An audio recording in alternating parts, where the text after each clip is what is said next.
Hi everyone, I'm Sarah and welcome back to my channel. I am here today with a Owls April final wrap-up. Now, this is part 2 because I did the part 1 a few weeks ago and made that video back when I was naive and full of energy and thought I'll for sure read a lot more the rest of this month. And then the rest of the month happened and I read not very much.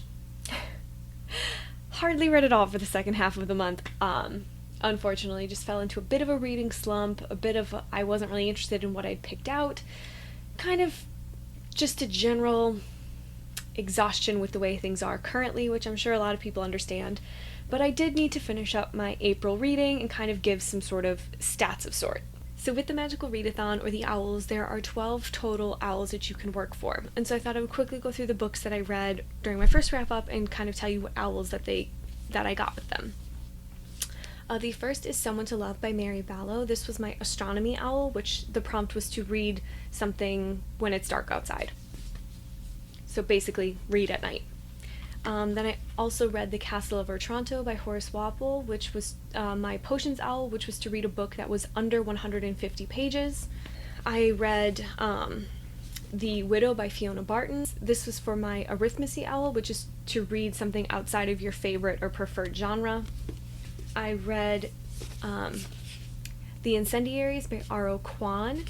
This is a contemporary piece, and I read this for my divination owl, which was to basically randomly pick something off your TBR using a number generator. Oops. I read My Dark Vanessa by Kate Elizabeth Russell, and this was my herbology owl, which was to read something that started with the letter M.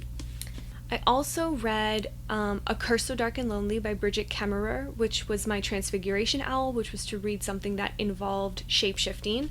I also read the sequel, which was A Heart So Fierce and Broken by Brigid Kemmerer, and that gave me my Ancient Runes owl, which was to read a book with a heart or the word heart on the cover. And those are the books that I read for the first half of the month. Back when I really thought I was going to just read a ton and thought I should really get through all of these. And then I did not read. But that did get me 7 out of the 12 owls right from there. So if you want any of my thoughts on those books, please feel free to check out my first wrap-up of April. The next book I read was Harry Potter and the Order of the Phoenix. I actually buddy read this with some people on Instagram, which was super fun. And this was also for my Muggle studies. It's literally got a wizard on the cover.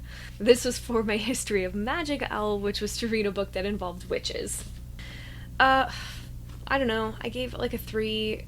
I don't really love Order of the Phoenix, to be honest. It's my least favorite of the Harry Potter books. It's just,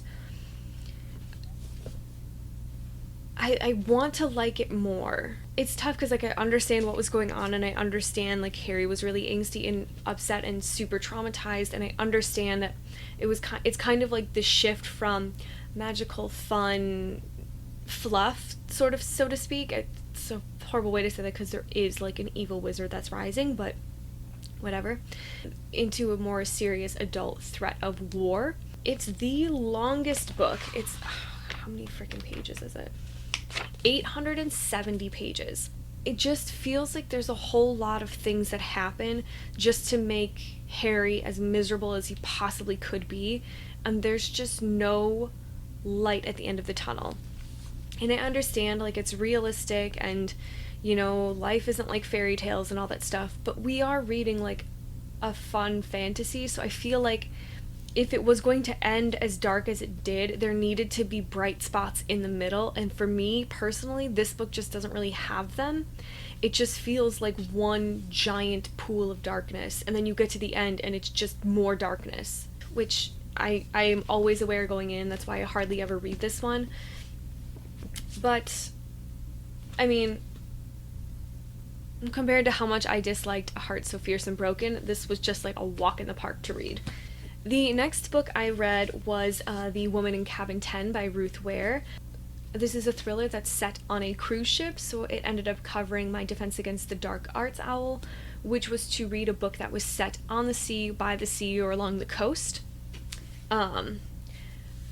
I ended up giving this 4 stars. It's a little bit slow to get into, but the kind of psychological spiral, I guess to say, that our main character Lo goes through was very intriguing, because even though I was witness to I was witness at the beginning of the book when she sees this person, I'm also starting to question, did she really see this person, or is it just in her head? And so I think Ruth Ware did a really good job at kind of making you as a reader also question what was really happening, and how things were going. I will say it was a little slow to get into. I was actually rating it a 3 for most of the way through the book, and then the ending, then the turn happens, and it kind of was really, it was just very interesting. I got very intrigued. I liked the ending, and the resolution I thought was really good. I also think Ruth Ware really utilized kind of parallel timelines. So this book is separated into different parts, and the main parts of the story are following Lo as she's on this cruise, and the people around her, and what she's discovering, what she's learning. But each part is kind of preceded by a section that's told in real time, what happens after the cruise. So there's this idea that we're seeing kind of the fallout of what potentially might happen to Lo before we get there, which I think was really interesting. It added a lot of stakes. It added, again, another air of intrigue, because if in fact what is happening was just in her head, why is she potentially missing? Why, all those things. I did really end up enjoying it. Ultimately, I gave that 4 stars. But the last book I ended up reading was On Tyranny by Timothy Snyder. This is kind of a book that gives different lessons and context to those lessons regarding tyrannies, and kind of government oversight in a way that Snyder wrote in response to the 2016 US presidential election. I've had it since then. I've read bits and pieces of it since then, but I never actually sat down and read the whole thing. I don't really know if I don't really have a rating for it, because it's just a list of 20 different things, which was good. I enjoyed it, but I don't necessarily it's not really it's not a book that I can really rate, because it's just kind of a list. So I'm not gonna rate it. I will say I enjoyed it. And this ended up becoming my Charms Owl, which was to read a book with a white cover. If you watched my TBR, you'll know that the Charms book I originally picked out was A Darker Shade of Magic by V.E. Schwab. And I stopped reading this book about 100 and some pages in. Now, that's no mark on the author, the story, anything like that. It's a book that I'm very interested in. It's a book that I've had for a very long time. I've just never read it.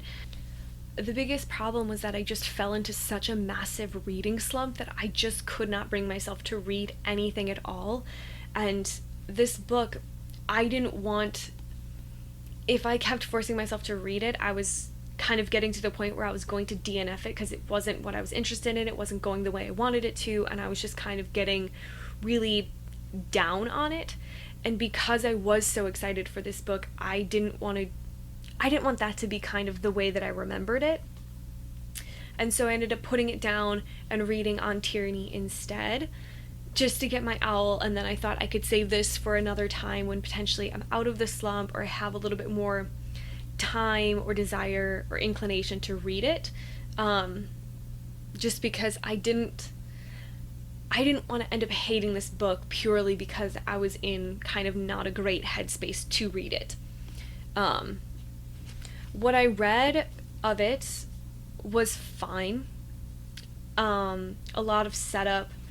I am interested in it in some sense, but I also feel like, just off the top, the story that I'm actually interested in, I don't necessarily think they're going to cover. I think it's going to end up being a different story, but I'm going to keep it on my TBR shelf, and hopefully in one of the future months I might be able to get back to it, because I do want to read this book a lot. And then the other book that I stopped reading was The Wedding Date by Jasmine Guillory. This was going to be my Muggle Studies owl, but I did not complete it, so therefore I did not get a Muggle Studies owl. That's fine. It's fine. I got what I needed to get for my careers. This is a contemporary romance. The idea is Alexa and Drew. They meet randomly when they get stuck in an elevator together. They have a good conversation, and Drew, as he's in town for a wedding, randomly asks Alexa to go with him. I love the premise of it. I think the idea is very cute. I love fake relationship stuff. It's one of my favorite tropes. However, I don't love contemporary romance, and the reason for that is that sometimes the dialogue feels very stilted and the situations feel very forced in a way that's not enjoyable for me as a reader. And again, I was just in such a slump that I just physically I just was not interested. I think I only got 58 pages into this book, and and this was 2 weeks of time. And again, I'm just in such a slump that I just wasn't interested in reading this book either. And then the last book for my owls was going to be Penelope and Prince Charming by Jennifer Ashley, which could have been my Care of Magical Creatures owl, which is to read a book that had birds on, or some sort of beaked creature on the cover. There were super tiny birds on here. It was a romance novel. I thought I was all good and golden.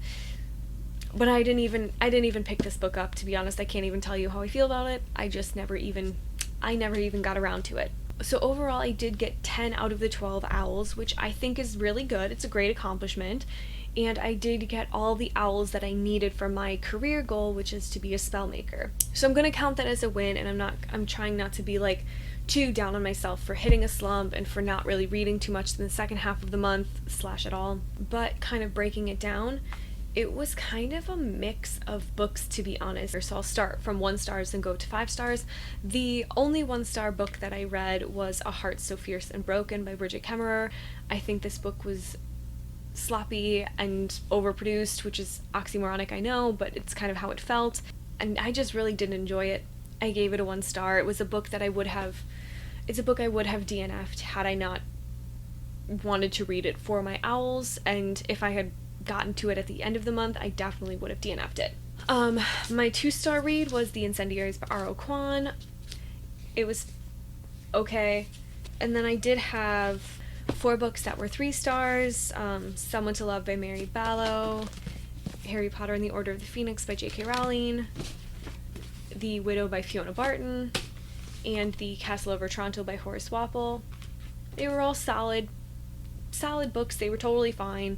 They didn't stand out as much as the 4 stars did. They also were not as frustrating as The Incendiaries was for me. Then I have my 4-star books, which one of them was A Curse So Dark and Lonely by Brigid Kemmerer. I loved that book. I thought it was really great. I also ranked Harry Potter and the Goblet of Fire as a 4-star book for me. And then The Woman in Cabin 10 by Ruth Ware was also a 4-star. I just think I was just very good. And then my only 5-star of the month was My Dark Vanessa by Kate Elizabeth Russell. And kind of looking back, it might just be that I fell into a bit of a slump purely because I wasn't reading 5-star books that often. I read mostly 3-star books, which is totally fine, and the books were fine and they were good, but they weren't outstanding, and so I was already losing my drive and desire to read, and then not really reading things that were really engaging to me and drawing me in just did not really help my reading slump situation. So at the end of the month, I ended up reading 11 books for a total of 4,220 pages for the month of April, which is actually a pretty big accomplishment considering I haven't been reading a lot the last few months, so I'm gonna count it as a win. Please let me know in the comments if you've read any of these books and what you thought. I am hopefully gonna be getting out of this reading slump soon, and I've got a lot of books to read for May if you watched that video. Thank you guys so much for watching, and I will talk to you guys soon.